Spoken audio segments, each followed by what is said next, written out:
Hi there, my name's Dorothy, and I'm not a professional quilter or a designer or anything like that, but I'm just a girl from Virginia that loves to quilt, and I've quilted all my life. And I'm doing this little video for a friend.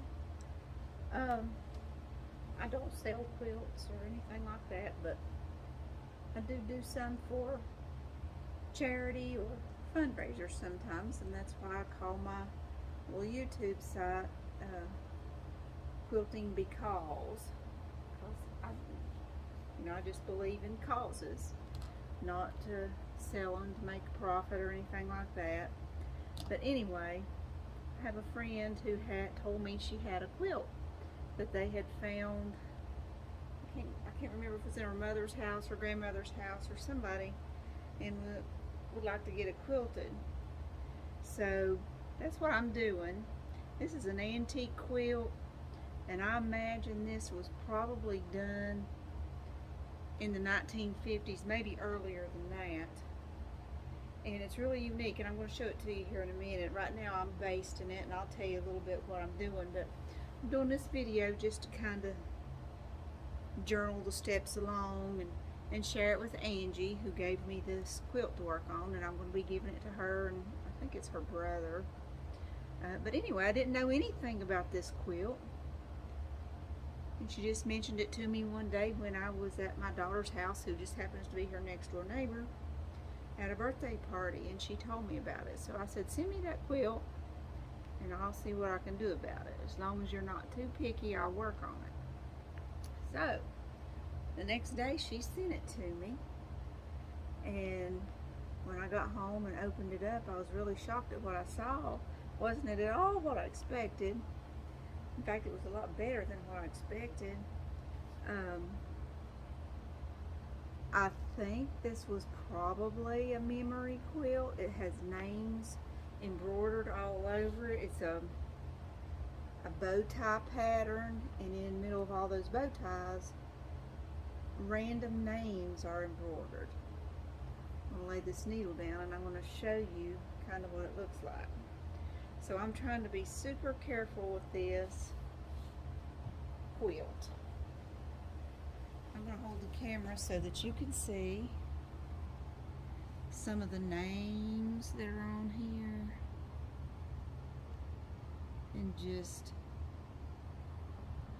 random fabrics. Just walk around. I've just got it draped over my table right now. This entire quilt was hand pieced. Let's see if I've still got enough here that you can see that. So if you look here on the red, or the orange, you can tell that's all hand pieced. All the embroidery was hand embroidered. So sticking with that theme, I just think it's appropriate that this quilt be hand quilted. I think that's what the original person would have done with it, and that's my intention as well. Well, I got called away for a few minutes and had to leave, but I'm back, and I'm just finishing up the last little corner of this quilt, basting it, just basting it down, because this fabric is like dry rotted, and I didn't want to put pins in it or any kind of adhesive. I'm looking for my needle. I lost my needle. Here it is. Okay, so I just use a curved needle, and I'm thread basting it, just in big chunky stitches, just to hold it in place so I can get it on the frame. And it's delicate, so I've got to be careful with it. But anyway, this is a very old quilt. Some of the fabric may even be dry rotted. I didn't dare touch it with an iron, and I wouldn't wash it, so I'll be letting the people know when I get it back to them how delicate it is. And I'm going to finish basting it. Then I'll get it on one of my hand quilting frames and go from there. And I've got a new frame I've not used before, so I think I'll use it. It's a Barrett, I think it's Barnett or Barnett, I think it's his name, that makes these really cool frames, and I'll show you that whenever I get it on there, get ready to put it on, and we'll see how that goes together. So anyway, I'm basting away, just about done, and hopefully by tomorrow I'll have this on frame and I'll quilt a little bit on it. I'll also take some pictures probably of all these names, and the owner didn't really know but a couple of these people, so maybe we can find somebody that knows these people. I didn't know who made this quilt, but I kind of feel like I know her now. I'm bonding with her or them. I kind of feel like it might be more than one person who had a hand in this, because some of the things I see were done a little differently, so I feel like it's got the touch of more than one person on it. Anyway, I'll keep you updated.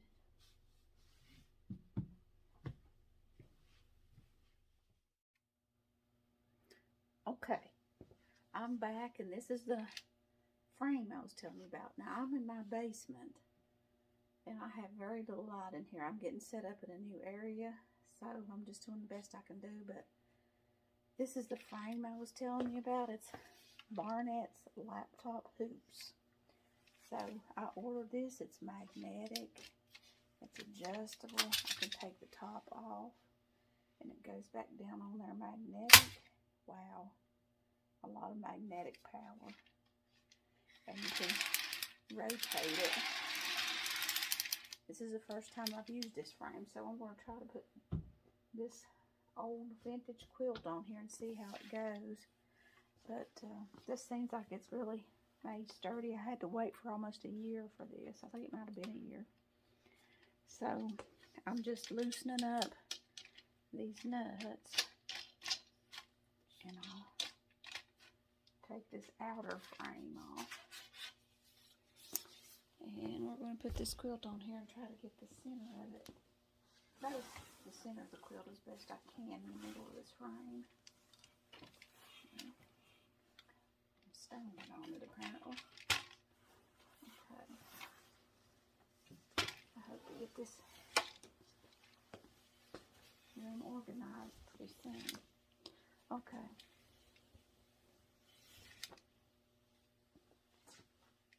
So that's not exactly center, but that's where I'm going to start right in here. That's pretty well center, I guess. Okay. We'll put this outer hoop back on. I am not going to stretch this quilt. I don't think it could stand a lot of stretching. So I'm just going to put it on there snug and tighten this bolt back down to hold that in place. Sorry if I'm in front of the camera. I want it to be kind of loose. And I think when I stitched this, they did the names in a contrasting thread. So I think the quilting I may do in a contrasting thread so that it shows up.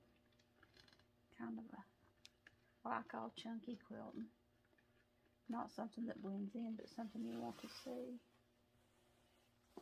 So anyway, that's on the frame. That was really pretty easy.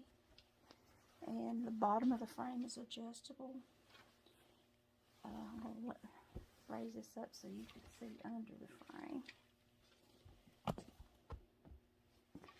So under the frame it has this one leg that extends, I guess goes under your chair. And there's all kinds of adjustments that you can adjust to your height. So I can't wait to use that, do a little review of how that goes. Okay, alright, I'll maybe do another little video tomorrow when all the quilting begins. Here it is the next morning, and I have got the quilt on a frame. I've got it on the frame that I showed you. And I've actually started quilting it a little bit. First, I'll tell you about the stitching. I wanted it to show up a little bit, not extremely, but I just felt like this is the style of stitching the original quilter would have done. So I'm gonna just hold this up here and show you what I'm talking about. Let's see, if you look on the white and the blue here, you can see that I've quilted around about a 1/4 inch in on all of those little sections. I wasn't particular. I tried to stay, it just eyeballed it. Tried to stay about a 1/4 inch in. And that's the way I'm going to do all of it. Now that's easy on a solid color. But right here I've got two that I've not done yet. So I'm going to pick out, I'm not sure what that will stand out. Maybe like a hot pink or something real bright that will stand out in those areas. So I've got my tools over here beside me. I've got a whole box of hand quilting thread, and I'll just switch back and forth between colors. Seems like that's what they did when they were doing all the names, is they just switch back and forth with colors. So that's kind of the theme I'm going to stick with. Now, this is on this frame I told you about. It's the Barnett lap hoop. I think that's what it's called. But anyway, this is a very nice hoop. It's adjustable. It works really well.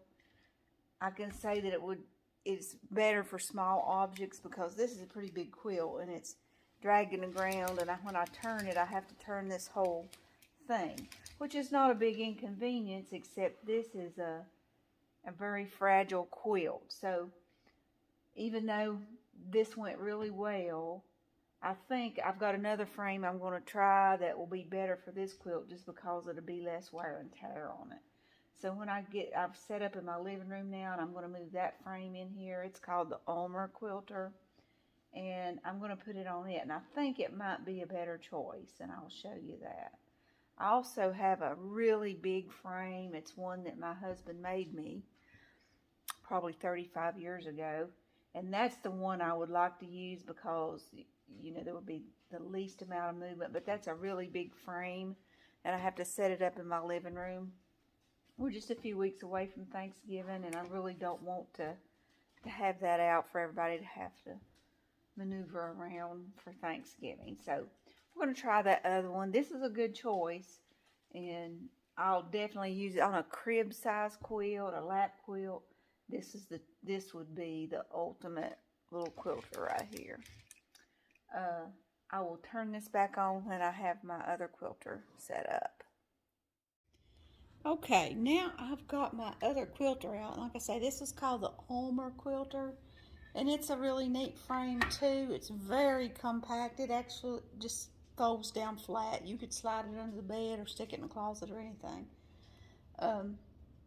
It tilts back and forth. Of course, I'm going to lose that rotation, but I will be able to tilt it.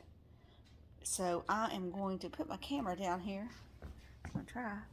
And maybe you can see me move it off of this frame onto this frame. Take this outer hoop off. I've got my needle stuck there where I was quilting, so I'm going to leave that there and put that in the middle of this other frame. So I'm just going to lift it off and put it over here. And this is a frame too. It's not tiny, but it's small enough that I can move it around if I have people to the house and set it back in a bedroom out of the way or something like that. So I want to center it. The thing about this frame, to me, it's a little bit wobbly when you get it set up. Okay, I put where I'm quilting right in the middle. Again, I don't want to stretch on this quilt. It's just too gentle, too fragile for that. Now, to load something in here, there's a groove on the back side and a groove on the front side, and you've got this thing that has springs on each side. I think those are called piano springs, but I'm not sure. So you're going to put the first one back here in the groove.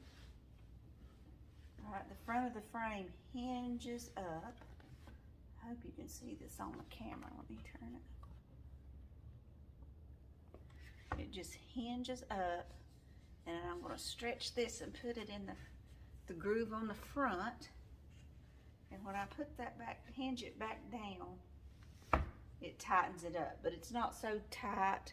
I mean, I could make it really tight, but that's about the way we want it. It's got a little bit of play in it so that we can not stretch it and damage the quilt. So this one, I can loosen it up and it'll tilt back and forth like this so that I can get to it. So that's how I'm gonna start on this one and see how it goes, and this is probably the one I finish it on. Okay, I've got the quilt set up on this Omer quilter, and I'm sitting on the couch, so I'm down really low, and I've got this tilted to where it's comfortable for me. You can actually go flat or even tilted more, but this was what was comfortable for me. The thing that I'm losing by using this frame is that rotation that the other frame has. I didn't have to worry about which direction I was quilting or anything, but on a frame like this, I can quilt this way, and I can quilt away from me and towards me, but I cannot quilt the other way because that would be left-handed and I'm right-handed. So you just have to be aware of where you're starting and stopping so that you are going in a direction that's comfortable for you. So if I were to have to go in the other direction, I would have to cut my thread and move to be able to do that. So it's also hard for me to go away from myself, but I can do it. And so this is just a process, and I honestly am not being real picky about my stitches. If there's a quilt police out there that's watching me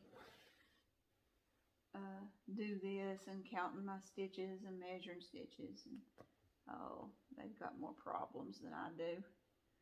So I don't worry about stuff like that. I just do what feels right to the piece I'm working on, and go with it.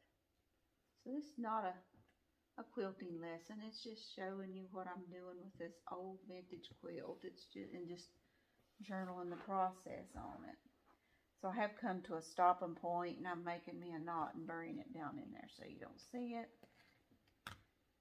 And then I'll be moving over to this section with these colored areas, which will be more of a challenge. I'll have to pick the right thread to be able to stand out. So that's the process. I don't often do a video, but I thought this one just screamed for one because of this old quilt. You don't see them very often, and I don't usually just take on work from other people, but this one just kind of tugged at my heartstrings. I just keep all my little pieces of colored thread over here to the side, and I only use that when I come to another square that wants that color. So that's the process, and I think this is the frame that I'll leave it on, and then I can always pick it up and move it to another room out of the way. I will, when the process gets a little farther in, I'll do another video and just show you the update and how it's going, or if I run into any problems, I'll let you know that. And maybe by then I'll find out some more history on this quilt, and then we'll bind it. We'll be binding it by hand. Maybe not one side, but the back side one side I'll bind by hand. Just to give it as much handwork as possible. Somebody's put a lot of handwork into this quilt. Okay. So today I wanted to do a quick little update on this quilt project. Seems like every time I look at this quilt I find something new, And originally the owner had asked me if I kind of knew how old the quilt was, and I told her maybe it was done in the 1950s. So I've started quilting this. I've been quilting on it for a couple days. And when I put it on the frame, and I showed you how I put it on the frame, I put the very center of the quilt right in the center of my frame. And I've quilted almost this whole piece here. And I've went all around all these blocks. I've read the names and so on and so forth. But this blue and white and red square right here in the middle, this is dead center of the quilt. I quilted all around this. I didn't read this little square. I guess it blended in with the names, and I went on. And just happened to this morning, I looked at this and saw it's a date. And the date is March 1956. That's embroidered right in the center of the quilt. So I think that's the date it was made, and wow, that just stuck out to me. It was a good little surprise to find. Another thing that I found interesting, and I'm not sure, but I'll see if I can show you, there's a little brown square right here. And in the middle of it, the name says Brownie. And I'm wondering if maybe Brownie was a family dog. That would be interesting to include the pet. But anyway, I found all that interesting and just wanted to share. And I've quilted enough now that I'm getting ready to rotate the quilt a little bit. And if I find something else really interesting, I'll share that too.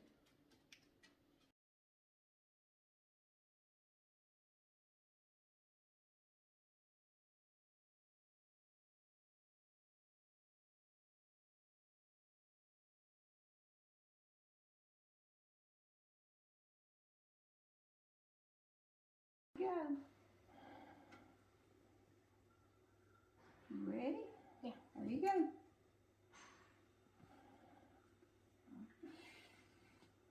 Whose quilt you working on? Angie. Angie's. Alright, there you go, pull. And whose square are you working on? Angie's. No, who's the name in the square? Remember I said it's a doggy's name. Can you get hold and pull? Brownie. Brownie. Brownie. There you go. Yeah. Yeah.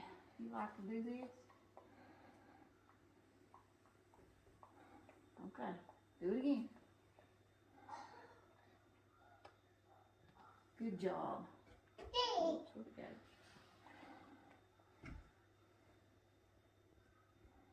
Oops. Oops, you're coughing. You ready? Yeah. Get it. That might be a hard one. I got that one a little tight. Now, try it one more time. There you go.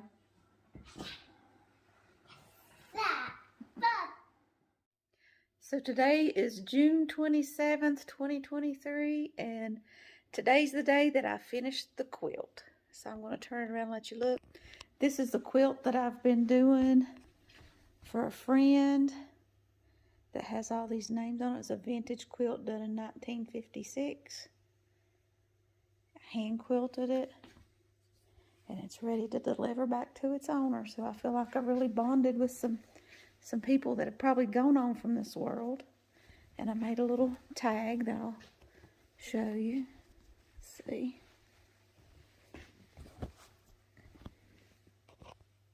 There's the tag. Okay, so Angie, thank you for letting me have the privilege of working on this quilt for you. It's a once in a lifetime thing right there.